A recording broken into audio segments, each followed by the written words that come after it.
To begin explaining different concepts about partial differentiation, I'm going to use the simplest possible case, which is when you have two input variables, okay?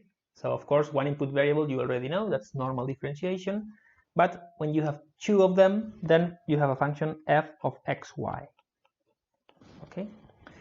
Now, you all know that a function f of x can be plotted by using one axis for f of x and the other axis for x. And then you plot your function and it's some curve like that. But what about the function f of xy? What can you do? Well, actually, it's very nice because you can plot your axis for x and your axis for f of x.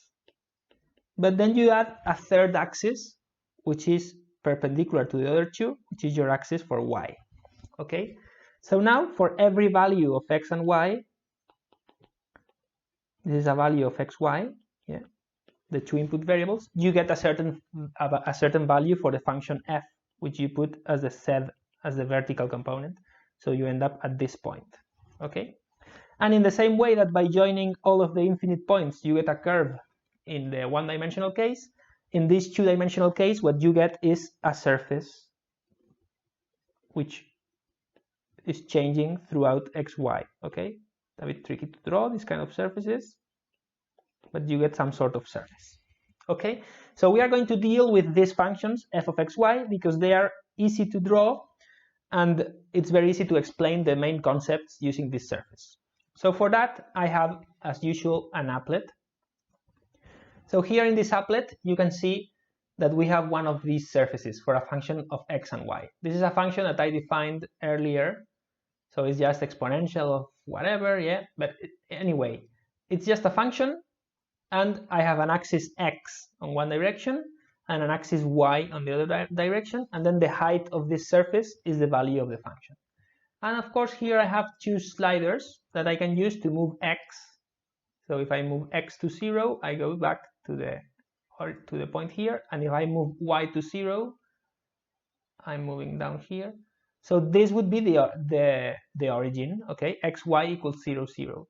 So now when I change x and change y, I'm moving through this surface, okay? So now this is great because using this representation, it's very easy to describe what it means to do a partial differentiation. For this, let's go back to the screen here, to the whiteboard. So imagine you have this curve f of xy, and now notice that we have focused at a certain point which corresponds to a certain value of x and y. Let's call this value x0 and y0, such that this point corresponds to f at x0, y0.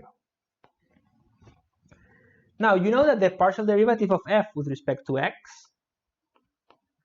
is a derivative assuming that y is constant, okay?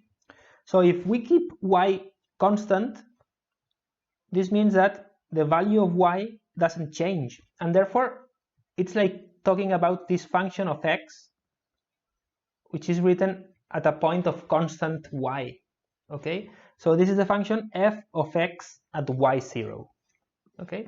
So this is literally a function of a one-dimensional function. So you have a variable x, and then you have the height f of x at y0, okay? So this is this line here. So of course the partial of f with respect to x is just the slope of this line in this direction, which is this line here, okay? So this line is partial of f with respect to x. It's the slope in the direction in which we increase x, okay? Similarly, this line that I drew here, this is a line corresponding to f when we keep x constant and equal to x0. So we are only changing y, and that's why we are only moving in the direction of y, okay?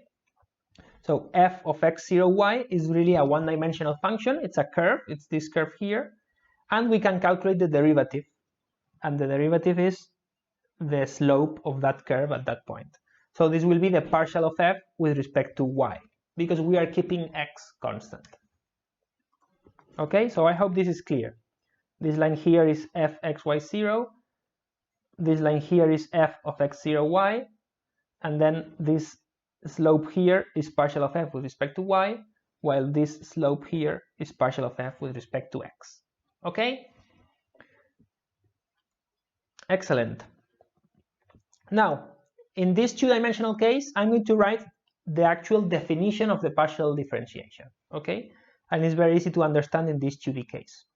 So the definition of partial of f with respect to x, which we write using this special symbol for partial differentiation, is equal to the limit when delta x goes to 0 of f of x plus delta x comma y, because remember f is a function of two variables, minus f of xy divided by delta x.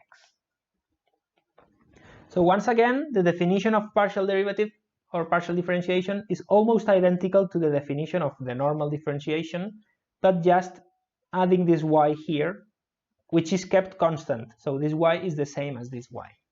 Okay? So we see how the function changes when we move a step delta x in the x direction. We subtract to find the difference, and we divide by delta x to find this partial derivative.